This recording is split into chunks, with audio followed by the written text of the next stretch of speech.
साथ जब ये क्योंकि राज परिवार से संबंधित मैटर था। इसकी एक वजह ये भी थी कि स्त्री को ज्यादातर भोग्या के दृष्टिकोण से देखा जाता था और लोगों को ये लगता था कि हमारी स्त्री हमारे बाद किसी और के हाथ में चली जाएगी, तो वो उसको एक तरह से अपनी निजी प्रॉपर्टी मानते थे, एक वस्तु प्रोडक्ट मानते थे, और वो प्रोडक्ट किसी और के हाथ में चला जाए इसको वो सहन नहीं करते थे। तो इसलिए जो ज्यादातर योद्धा जातियां थी वो अपनी तमाम सारी स्त्रियों को जो उनके साथ वो रह चुके होते थे उनको चिता के साथ जलकर मरना अनिवार्य कर देते थे। कोई कहता है ये प्रथा भारत में शक लेकर आए थे, कोई कहता है कि ये प्रथा भारत के उत्तर पश्चिमी प्रांत में प्रचलित थी।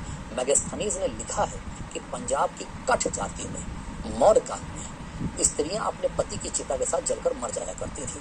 सिकंदर के आक्रमण के समय भी उत्तर पश्चिम में अश्वक प्रांत जो बात आई थी वहां की स्त्रियों ने भी इसी तरीके से अपने को जलाकर समाप्त कर लिया था। तो ये प्रथा कब धीरे धीरे फैलती चली गई, इसके प्रसंग महाभारत में है, लेकिन महाभारत में कुछ स्त्रियां सती होती हैं, कुछ स्त्रियां सती नहीं होती हैं। तो इसका मतलब ये कि ये प्रथा बहुत बड़े पैमाने पर नहीं फैल पाई है। लेकिन फिर धीरे धीरे जब स्त्रियों को संपत्ति का अधिकार दिया गया ना, याज्ञवल्क्य ने दे दिया और बाकी नारद ने दे दिया, कात्यायन ने दे दिया, तो सती को बहुत हाईलाइट किया गया। इसीलिए मनुस्मृति के टीकाकार मेधातिथि और बाणभट्ट आरा जिले के रहने वाले, ध्यान रखिएगा है ना, तो मेघातिथि और बाणभट्ट दोनों कहते हैं कि स्त्रियों को संपत्ति के अधिकार से वंचित करने के लिए ही सती प्रथा पर बल दिया गया था।